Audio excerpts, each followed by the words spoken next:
gente, como é que vocês estão? Espero que vocês estejam bem. Minha gente, hoje eu tô tão feliz, porque quem vai conversar com a gente é uma amiga minha, maravilhosa, dona do ordenamento jurídico brasileiro, advogada plena e diva nas horas vagas, minha amiga Martina. E hoje a gente tá, na verdade, assim, se a gente for ver a lista de assuntos com os quais ela iria contribuir, são muitos, né? Mas hoje a gente quer falar um pouquinho de alguns crimes ligados à importunação sexual, estupro, o que é um, o que é outro, o que não é.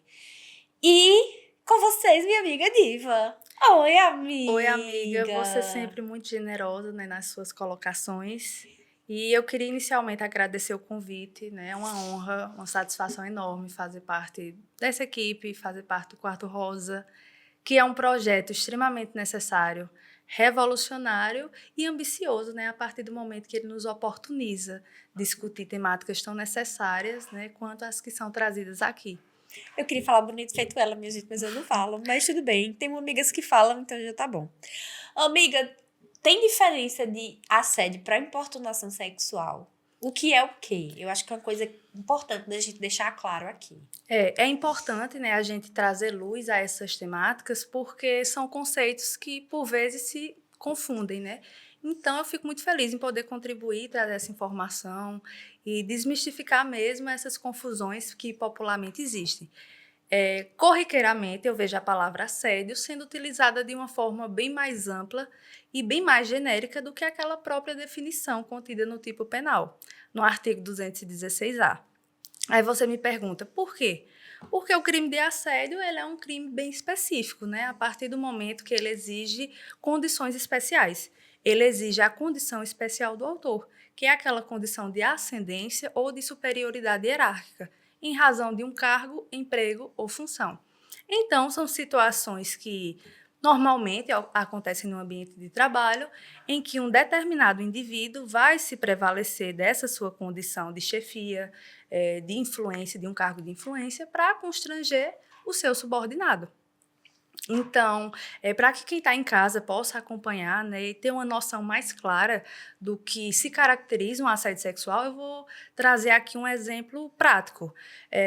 O assédio sexual seria aquela conduta do chefe que vai constranger um funcionário ou uma funcionária exigindo dele condutas sexuais, em troca de alguma espécie de benefício ou até mesmo de evitar um prejuízo nessa relação de trabalho. Evitar, por exemplo, uma possível demissão, evitar um rebaixamento de função ou até mesmo ser ofertado a possibilidade de uma promoção de cargo em troca de favores sexuais. Então, tanto o homem quanto a mulher, ele pode configurar aqui na condição de vítima e na condição de autor, porque essa exigência, nessa condição especial, ela não diz respeito ao gênero, ela diz respeito exclusivamente a esse cargo e a essa condição de hierarquia, que esse indivíduo vai se prevalecer disso para pressionar, intimidar, constranger, sempre com o objetivo, né, sexual.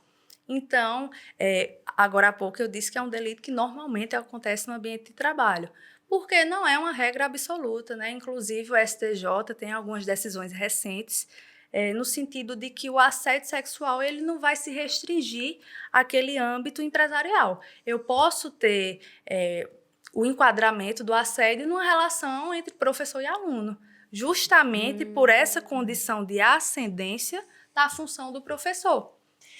Então, para pessoas que não falam tão bonito como você, Imagina. a gente vai ter o seguinte, só dando um resuminho. Eita, tem batom no meu dedo. A gente vai dar um seguinte...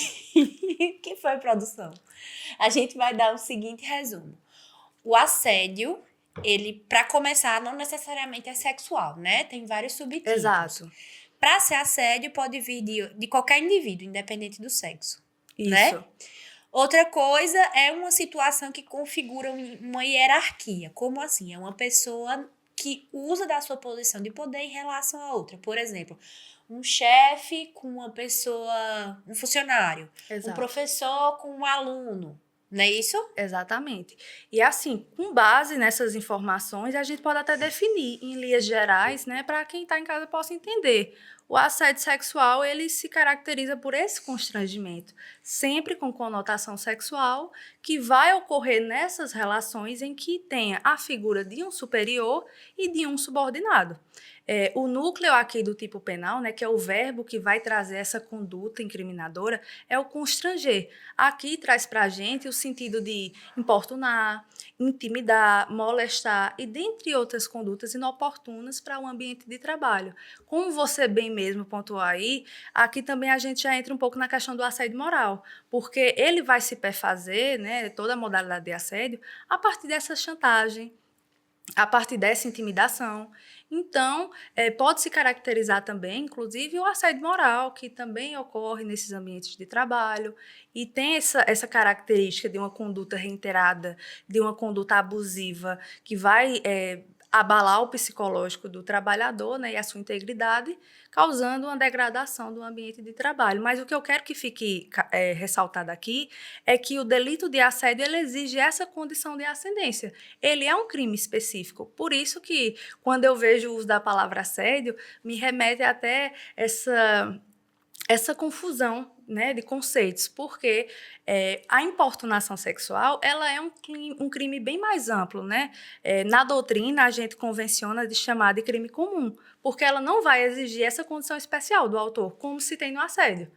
A importunação sexual é um delito relativamente recente. Ele foi introduzido no ordenamento jurídico em 2018, né, a partir da Lei 13.718, e caracteriza o ato de importunação como a prática de um ato libidinoso na presença de alguém e sem o seu consentimento, sempre visando aqui satisfazer a lascívia própria ou de terceiro. Um exemplo mais simples, né, do que viria a ser a importunação sexual. O maior exemplo é dos casos, né, das mulheres que sofrem em transportes de uso coletivo. Mas aqui a gente também pode enquadrar nesse tipo penal outro tipo de condutas inconvenientes, como, por exemplo, a passada de mão no corpo alheio, sem o consentimento da vítima, a encoxada, o beijo roubado. Então, todas essas condutas podem ser enquadradas como importunação sexual e não exige nenhuma condição específica do autor. Inclusive, né, esse projeto de lei que criminalizou essa conduta, ele surgiu em um contexto histórico bem específico. Né? A gente tinha aqui no Brasil diversos casos em que homens se masturbavam e ejaculavam em mulheres no transporte público. Eu não sei se você se recorda, mas tem um caso o de maior repercussão, que foi em São Paulo, em 2017. Não sei se você acompanhou à época esse ocorrido.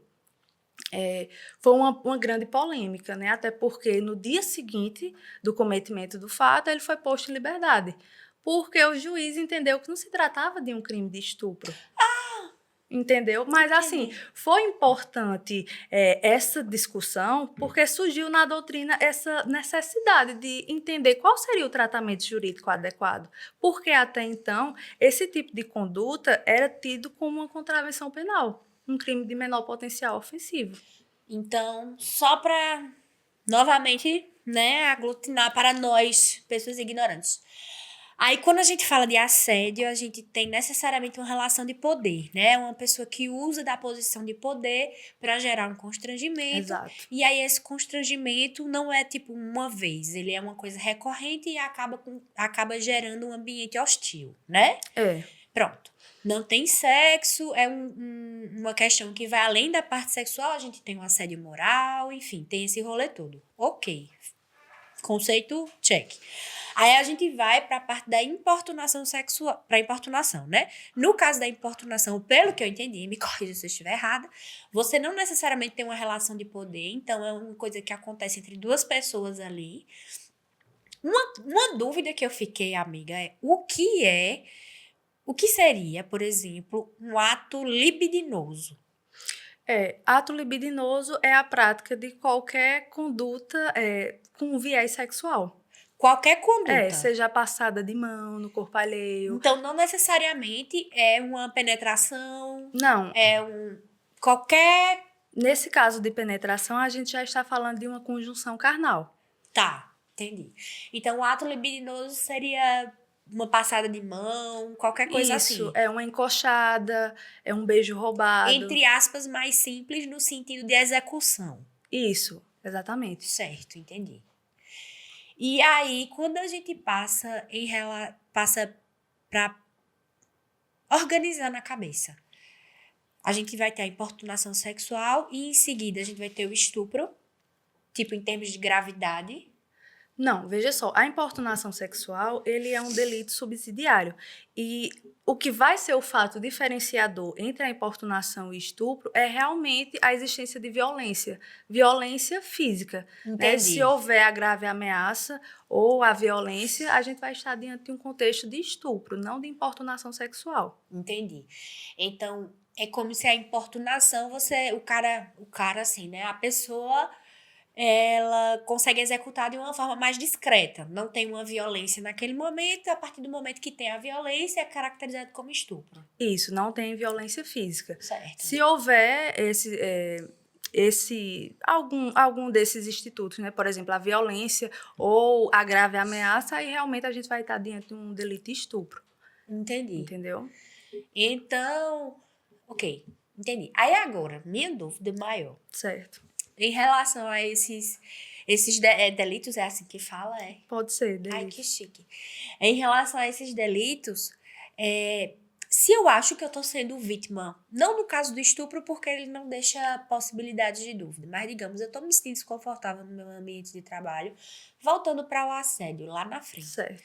Para mim, enquanto vítima, o que é que eu preciso saber? Por exemplo, eu vou na delegacia, faço um boletim de ocorrência, eu procuro um advogado e processo. Como é que acontece essa logística? A gente recomenda, né, que o indivíduo na condição de vítima que o indivíduo Fofinha, me dá papel, meu nariz tá Alguém pingando. socorre aqui, por favor. Que realmente... Que a Barbie Rinite voltou.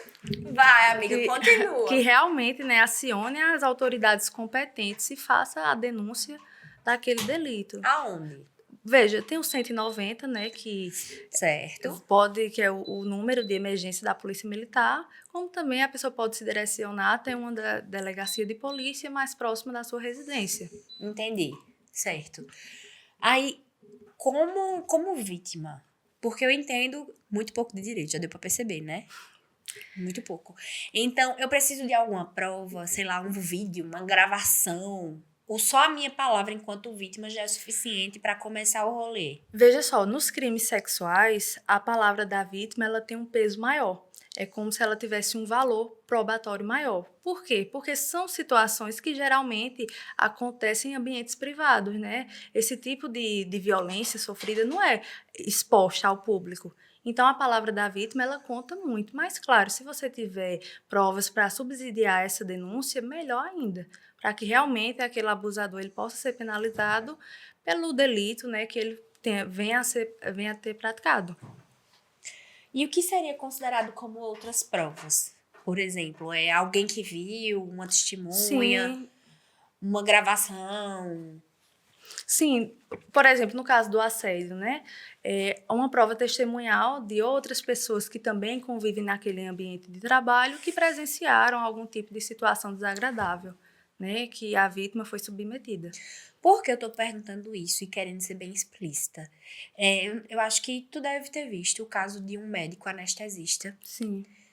Né? E aí o que é que acontece? A equipe filmou ele abusando, né, sexualmente das pacientes sedadas. Só que por um breve momento, também não sei o contexto, assim, se ele conhecia o pessoal que estava julgando, sei lá. Por um momento foram provas consideradas inválidas. E aí ele foi liberado, depois foi preso novamente, até pela repercussão do caso. Mas por isso que eu perguntei em relação às provas, sabe? Porque uma das coisas que eu vejo muito na população em geral é que existe essa dificuldade de entender o que é que eu posso ter de prova, o que é que eu não posso. Mas já deu uma boa ideia. Que ficou esclarecido. Chique, minha amiga é muito linda, minha gente. Ju, que é muito generosa. Eu sou muito entupida. É a Barbie gripada, né? Com coriza. Sim, uma nova mulher. Continua. Voltando à questão da importunação sexual, que junto com esse projeto de lei, né, veio também alguns movimentos sociais que foram reiterados por políticas públicas, né, que visava realmente coibir essa prática criminosa. Podemos citar aqui a campanha do Não é Não, que ficou conhecida nos carnavais de todo o país, que alertava realmente os foliões contra a prática da importunação sexual. Então, aquele indivíduo, né, que pratica atos libidinosos sem o consentimento da vítima, ele pode ser enquadrado nessa modalidade delitiva. E é importante a gente trazer essas discussões porque, veja, 5 anos após a publicação da lei, e apesar da gente ter campanhas reiteradas de conscientização, vivenciamos um caso de importunação em um dos programas televisivos de maior audiência, que é o BBB. Né? Nessa edição 2023, 2 participantes, inclusive, foram expulsos por praticar atos sem o consentimento da vítima, que no caso também era outra participante.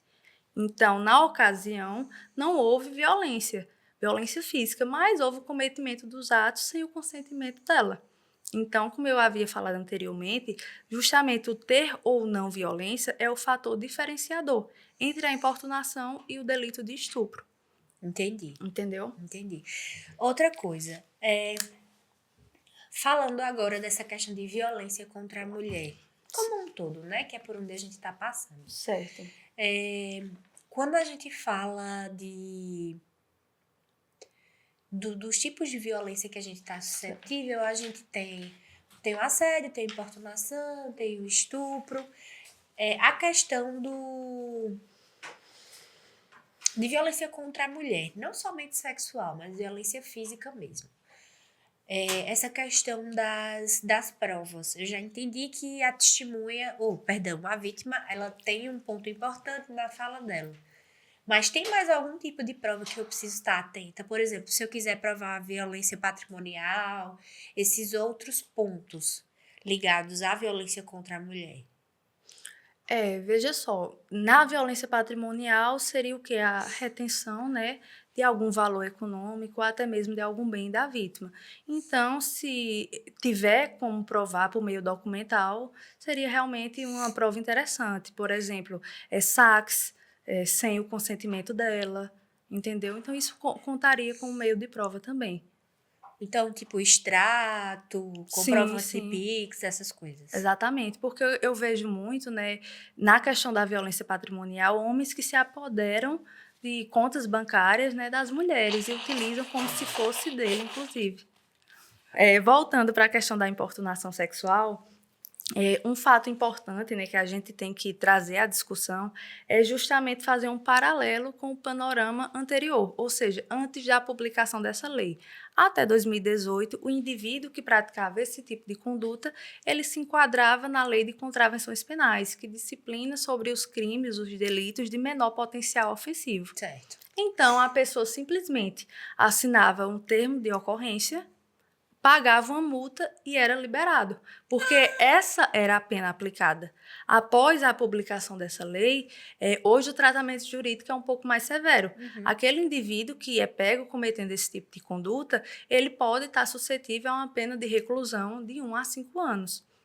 Então, né, fica o alerta que a prática de atos libidinosos sem o consentimento da vítima é crime sim e pode ser enquadrado na prática de importunação sexual. Outra coisa importante, né, que veio com o advento da Lei 13.717 foi a inserção de novos crimes no Código Penal.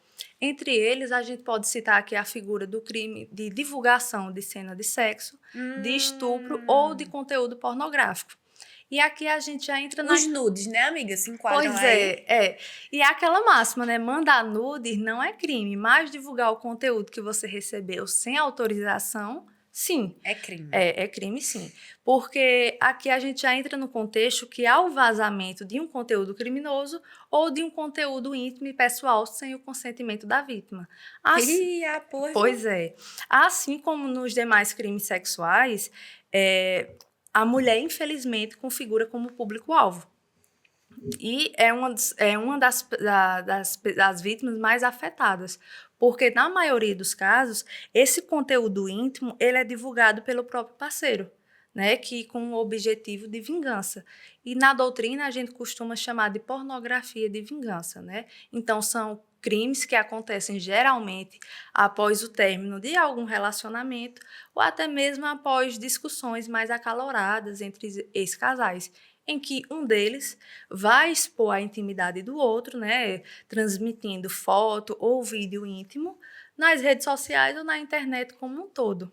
Então, de toda forma, voltando, vai ter o assédio, importunação e o estupro, né? E aí entra a divulgação de mídias, digamos assim, de cunho íntimo. Exatamente. Também é crime. Também é crime. E veja só, como eu disse, são comportamentos que acontecem geralmente após o término de um relacionamento, né?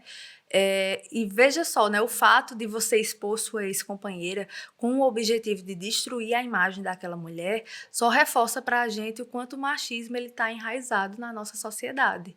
Né, que o homem, quando se vê contrariado após o término de um relacionamento, ele se sente como se fosse proprietário da mulher, como se fosse dono do corpo da sua companheira. E nutrido por um sentimento de vingança, ele realmente faz a divulgação desse conteúdo íntimo, visando realmente causar constrangimento e realmente causa danos emocionais sensíveis. Fica aqui a ressalva que mesmo que esse conteúdo tenha sido disponibilizado pela vítima, em um momento, claro, de intimidade e de confiança, a disseminação dele na rede social, sem o seu consentimento, é crime. Aqui a gente pode até citar o caso de Rose Leonel. Rose, ela é jornalista, colunista de Maringá e esse fato ocorreu em 2005. Ela teve Foi um clássico, né? Assim, É. no sentido como eu posso dizer, de mídia mesmo sobre o caso, né? Exato, e assim, ela sofreu muito com o ocorrido. Após o término de um noivado, né, o ex-companheiro dela, insatisfeito e transtornado com o fim da relação, realmente divulgou conteúdos íntimos dela em sites brasileiros e inclusive internacionais, em que constava também o contato telefônico pessoal dela. Ele fazia como se fosse uma oferta de serviços sexuais, como se ela realmente fosse uma garota de programa. Então, Rose, à época, ela sofreu muito, porque ela perdeu 2 empregos, ela sofreu um julgamento social enorme. Então, veja só, ela foi vitimizada várias vezes. E, à época, a gente não tinha essa conduta como um crime, né? Não era criminalizada. Então, ela buscou aí uma reparação na área civil, né? A título de indenização. Embora, né, saibamos que esse valor, qualquer valor, não é suficiente, né, para suprir o dano emocional suportado pela vítima. Mas fica aqui a ressalva que, além de buscar, né, uma condenação na área criminal, que graças a essa nova lei, essa conduta é criminalizada, pode também a vítima buscar, sem nenhum prejuízo, uma condenação na esfera civil, a título de dano moral, até porque esse tipo de conduta viola diretamente os direitos fundamentais. E aqui a gente pode citar o direito à imagem, o direito à vida privada, o direito à honra. Então, é possível sim buscar essa condenação a título de dano moral, embora nenhum valor seja suficiente, né, para suprir esse sofrimento, mas serve de uma medida, né, educativa e até preventiva. Então, dito tudo isso, qual é a recomendação que fica para a gente hoje? A recomendação que fica é justamente sobre refletir. Refletir sobre o que deve ou não ser registrado e para quem deve ou não ser compartilhado, para que esse material não venha futuramente a ser utilizado como um instrumento de ameaça e de vingança, né?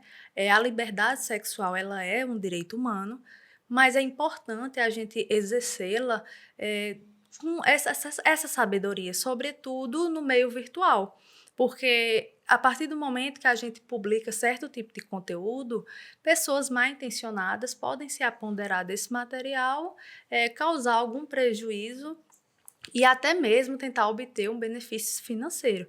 Então, a recomendação que fica é justamente se preservar, né, se cuidar dentro e fora da rede. A bicha fala bonito, não é, minha gente? Belíssima. Entendi, amiga. Mas assim, só trazendo para o português mesmo, o não jurídico. Em resumo, minha gente, não vão espalhando seus nudes por Não aí, pode. certo? Não vão espalhando seus nudes por aí. E se espalhou e a pessoa divulgou, tá errado. Saiba Internet que é não é crime. terra sem lei, tá certo? É crime sim. Inclusive, tem histórias. Eu me lembro quando eu era mais nova, quando começou esse rolê de nudes, tem histórias de meninas que cometeram suicídio Sim, por não aguentar a pressão social. E outra coisa, quem tá errado é a pessoa, o criminoso é a pessoa que divulgou, certo? Só pra deixar isso bem claro. Então vamos lá. Um resumão, certo? Constrangimento em ambiente de trabalho não pode, certo? Se você tiver uma pessoa que superiormente em termos de hierarquia leva você a se sentir desconfortável, seja por comentários sexuais ou comentários ligados à sua moral, como assim, te chamando de burra, idiota e por aí vai, não pode. Isso aí é assédio, tá? Se você tá em alguma situação que você sente que a pessoa tá lhe tocando, tá lhe deixando numa situação também desconfortável, isso é importunação, né, amiga? exatamente, e é crime. Também é crime, certo? Aí a gente parte para o ponto da violência que leva ao insulto sexual, que é o estupro, não é isso? Exatamente. Que geralmente a gente não tem tanta dificuldade em observar esse crime.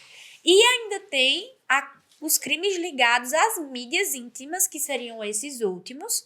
Então, em qualquer situação que remeta a algum desses pontos, procure um advogado, tá? Você não tá sozinha. Existe toda uma rede jurídica no sentido de leis, de coisas apoio. assim, que eu não sei, para lhe defender. Então, por exemplo, principalmente em relação aos nudes, a essas fotos. Minha gente, não é porque você tirou uma foto que dá o direito da outra pessoa usar como bem quiser entender. Hoje em dia, a gente já sabe que internet não é terra sem lei. E a pessoa errada é a pessoa que divulgou. E isso, amiga, eu extrapolo para a questão social no sentido de convívio mesmo. Sim. Porque quem nunca escutou, não, fulana, tu viu a foto de fulana? Então, assim, se você tá num ambiente ou em um contexto social que você tá convivendo com uma pessoa que foi vítima desse tipo de violência, não colabore com o criminoso, certo? Tente entender que aquela pessoa foi vítima de um crime. Então, nada de ficar passando, nada de ficar mandando para Deus e o mundo. Se possível, trate essa pessoa como uma pessoa, certo? E não como um ser absurdo, péssimo. E se lembre que o crime não foi ela que cometeu, ela foi vítima, então ela precisa de solidariedade, tá? E outra coisa, peito, bunda e outras coisas, todo mundo tem. Mundo tem, exatamente. Então não tem pra que ficar também fazendo esse alarde. Ai, tu viu os peitos de fulano, tu viu a bunda de ciclano. Minha gente, todo mundo tem bunda. Então não vai vir nenhuma novidade daí também, tá certo? E fica realmente, né, essa recomendação, sobretudo em relação à humanidade, né, ao se compadecer com o outro. Porque, como Juliana bem pontuou aqui, é vítima a pessoa que tem esse conteúdo divulgado, embora ela tenha compartilhado em um momento de intimidade, de confiança. Mas essa disseminação é crime. E fica também a ressalva do que deve ou não ser registrado, para que depois você realmente não venha a ser vítima, porque depois que esse conteúdo está na internet, para ter um controle sobre ele é bem mais difícil, né? Visto que hoje a internet ela rompeu as fronteiras geográficas, né? Então a gente precisa ter esse cuidado em relação a isso. Eu trouxe também alguns dados do Anuário Brasileiro de Segurança Pública desse ano. Preparada, minha amiga. E é bem interessante a gente analisar isso, porque conseguimos dimensionar em números a violência sofrida pelas mulheres, né? Com base nesse relatório, Juliana está ali tentando sobreviver à coriza dela. Difícil, né, amiga? É uma Barbie gripada, tá vendo né, o que é que eu não faço por vocês? Eu venho doente gravar, com rinite, acabada, trucidada. Continua, Mas ela amiga. está aqui, né, fiel aos objetivos, né, e aos ideais que ela acredita. Tentando. Mas Continua. veja só, a violência contra a mulher ela cresceu em 2022 e foi um crescimento significativo, né, que perpassou, na verdade, aqui todas as modalidades criminais, desde o assédio até mesmo aos crimes mais graves, como o feminicídio e o estupro. Essa foi, né, a conclusão do relatório Visível e Invisível. a vitimização de mulheres no Brasil, que foi divulgado pelo Fórum de Segurança Pública em março desse ano. Então, com base nesses dados, foi verificado que, além dos crimes contra a vida, as agressões dentro de um contexto de violência doméstica também tiveram um aumento de 2,9, que totaliza 245.713 casos. Também houve um crescimento no acionamento ao 190, que é o número de emergência da Polícia Militar, né? Totalizando aí um total de 899.485 ligações, o que significa 102 acionamentos por hora. Minha gente, isso é muita coisa. É muita coisa. Além disso, né, os crimes sexuais citados aqui, como por exemplo o assédio, também teve um crescimento de 49,7%. E a importunação teve um crescimento de 37%. E aqui a gente pode até tentar explicar esse crescimento, mas explicar também é um desafio, porque a gente vem de um governo, né, como o de Jair Bolsonaro, em que se caracteriza pelo desfinanciamento de políticas públicas voltadas aí ao enfrentamento da violência contra a mulher. Então, esse também é um dos fatores que podem justificar esse aumento. Né, sobretudo a ausência, né, de se debruçar sobre essas temáticas tão necessárias, se eximir dessa responsabilidade, que foi o que aconteceu, né, nessa última gestão. Devia ser criminalizado também. Voltando. Aí, o que é que acontece? Bom, então, minha gente, o intuito de hoje era, primeiramente, mostrar para vocês que existem realmente essas questões. Existem tipificação, amiga que chama? Tipificações diferentes para esse tipo de situação, tá certo? Mas que nenhuma delas deve ser deixada para lá, deve ser deixada impune, tá? Então, tem meios de denúncia, tem formas, tem lugares para você pedir ajuda. Um dos clássicos é a Delegacia das Mulheres, Exatamente. Né? Delegacia da violência, contra a violência da mulher, né? Contra a violência da mulher. E tem o 190, né, que é o acionamento à Polícia Militar. E eu acredito que no núcleo de cada prefeitura tem também um acolhimento para as mulheres em situação de violência, como um todo, né? Com certeza. E assim, o sistema jurídico, ele tá aí pra gente, certo? E não pensem que foi como eu posso dizer, uma coisa simples que nos foi dada, não. Foi conquistada a duras penas. Para vocês terem noção, a gente começou a ter CPF na década de 1960. Então, para que a gente conseguisse ter direitos civis, para que a gente conseguisse ser vista como indivíduo e cidadão perante a lei, muita mulher se lascou no meio do caminho, muita mulher foi presa, muita mulher chegou a ser morta. Então, façam valer os direitos que foram conquistados por mulheres que vieram antes de vocês, certo? Não é simples, não é fácil. Não tô dizendo, menina, é super tranquilo. Claro que não. Mas o sistema jurídico, ele tá aí para nós que somos cidadãs. Então, não é coerente que a gente fique se colocando em situações de vítima, sabe? Quando eu falo se colocando, que a gente não entenda que a gente pode denunciar sim. Então, a gente pode sim denunciar. Existe todo um aparato que tá aí pra gente. Eu tenho uma notícia muito boa para dar para vocês.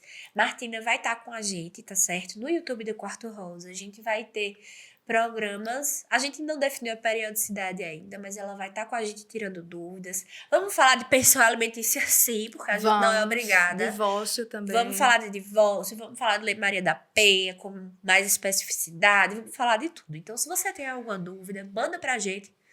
Eu faço esse convite, né, para quem tem alguma dúvida em relação a qualquer temática jurídica, sobretudo as que foram discutidas aqui, pode entrar em contato, né, através dos canais aí de comunicação, que eu vou ficar realmente feliz em poder contribuir e desmistificar qualquer dúvida e qualquer conceito que não ficou tão bem esclarecido. E minha amiga é maravilhosa, então vamos no Instagram dela. E depois sou eu que falo bem, né, Ju fala aqui de forma maravilhosa. E é perfeita. Ela e esse projeto. Ju, eu queria muito agradecer mais uma vez por estar aqui e por fazer parte dessa equipe.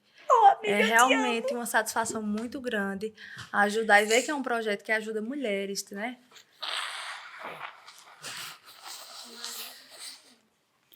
Esse é o ponto auge, né, da discussão. Enfim, minha gente, a vida é assim, a gente adoece, entendeu? Fazer o quê?